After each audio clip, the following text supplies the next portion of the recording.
Stages of team development. The manager's playbook. What does it take for your team to win? Imagine your team could head to the playoffs for the first time in 10 years. It's been noted that you have the best offensive game in the NFL, and your defense is stronger and more physical than any other in the league. My question's for you. What does it take to win as a team? How do you get your team moving in the same direction toward the same goal with minimal distractions? How do you make your team maintain a winning attitude? And how have you built trust among your players? Hi, I'm Casey, and in this Snapshot course series, we will provide you with an overview of the dynamics of team developmental stages and key leadership strategies that can be used to assist your team in being efficient, effective, and emotionally organized to reach their goal. Since we're talking about teams, we're going to look at effective team strategies from a sports perspective. Can you think of a sports coach that has empowered his or her team to reach their highest peak? One coach that has documented effective strategies is Coach Bill Snyder, retired head coach of Kansas State's football team and the 2011 National and Big 12 Coach of the Year. Coach Snyder ranked 11th nationally in wins out of 125 schools in the Division I football category. So wouldn't you think that his strategies were effective? Coach Snyder incorporated strong leadership principles, which include commitment, unity, and taking responsibility. And he believed that these principles were not only critical for success on the field, but also in everyday life. So let's get ready for some football. Jump right into learning about team development. Just as with the game of football, we're going to ask you to think quickly as we move through this course. Sometimes in our work environment, we're also asked to quickly form teams and identify progress towards shared goals. So we're going to practice that today. Here's the setup. You're the quarterback of your team. I know that's a big responsibility, but don't worry. We're going to coach you through to a possible win.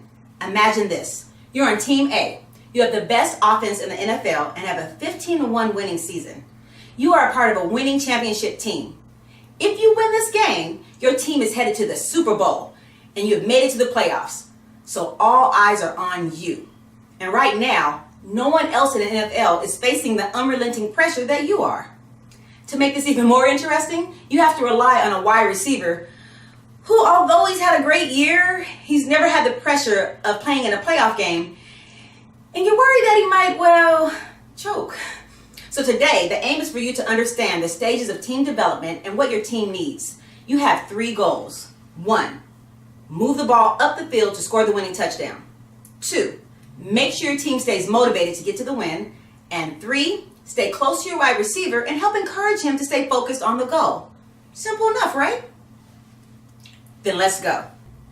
In your resource folder, you will find a playbook that contains specific strategies to use to keep all team members on the same page and moving in the right direction. As we discuss these strategies, you'll have a chance to advance the ball down the field toward the goal line. The objective today is to understand the stages of team development. Every high-performance team at least goes through at least the 4 main stages of team development. The first 4 stages of team growth were first developed by Bruce Wayne Tuckman and published in 1965. Tuckman believed, and the belief is still very common today, that these stages were inevitable for a team to grow to a point where they could function together effectively and deliver high-quality results. You may have heard of those stages, which are forming, storming, norming, and performing. Let's start with forming. In this stage, your team comes together for the first time, perhaps during spring training, and the focus most have is building relationships within the team. Seasoned players are welcoming the newer players, and you personally are training with the wide receiver, doing high repetition, drill work, focusing on footwork, speed, and technique. In this stage, the coach wants to build continuity between teammates. Let's try this activity. Look in your resource guide at activity number 1. In this activity, you will look at all the players on the team and compare which college they went to as well as their coach's philosophy. As you can see by looking at the worksheet, there are 53 teammates with varying philosophies listed. Group the teams that appear to have similar philosophies together. You have 5 possible groups to put them in.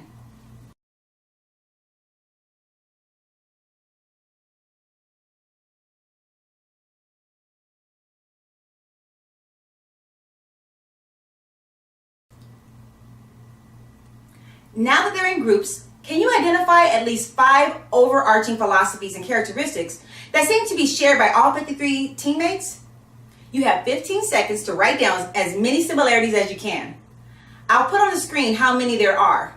Let's see if you can find them.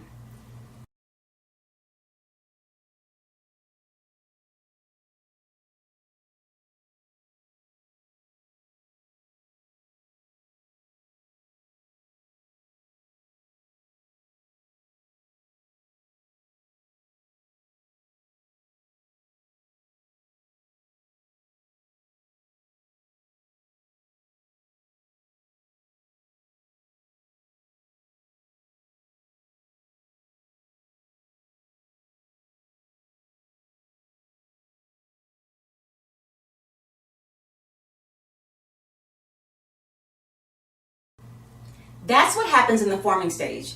This stage signifies a time where the team is just starting to come together and people are cautious. They're looking for what they have in common so they can feel connected to others. Relationships are often guarded and there's a lot of anxiety and uncertainty. Let's check where you are on the field. If you identified at least 5 shared philosophies, you've thrown the football and your wide receiver has successfully caught it. Advance down the field 1 yard for each characteristic listed. But if you have identified less than 5, it's a fumble and you cannot take any yards. Now identify and circle how many characteristics are different within each group. I'll give you a hint on the screen at the number of possibilities. You only have 30 seconds to identify them all. Try to identify at least 10.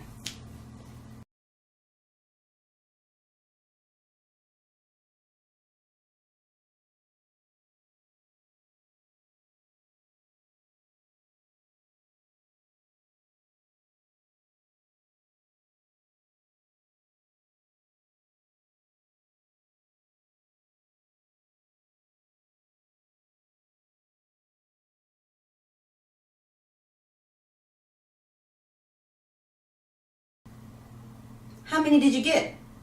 Give yourself a yard for each characteristic that is different within each group. This is what happens in the second stage of team development called the storming stage. In this stage, conflict and competition become obvious. This is because teammates not only become aware of what everyone else is capable of, but they are also more comfortable in being themselves. Their unique attitudes and opinions begin to surface as they look for and notice the differences among the team. At this point, people begin to bring up important issues surrounding the team, like how their position impacts a team winning or team success. Let's take the wide receiver, for instance. His focus is on sharpening his own skills. He's focused on getting his speed up so he can outrun defenders and not drop passes, running across routes across the middle of the field, and generally converting third down situations. Get it? His focus first on how he and his role will help the team succeed, not on how to make the team succeed. Let's check where you are on the field. If you identified at least 10 differences, you've thrown the football and your wide receiver has successfully caught it. Advance down the field 1 yard for each characteristic listed. If you have identified less than 10, it's a fumble and you can't take any yards. If you identified less than 7, the refs call for an offensive penalty. Illegal procedure, and your team is a 5-yard penalty. It's halftime. Take a break and we'll see you soon.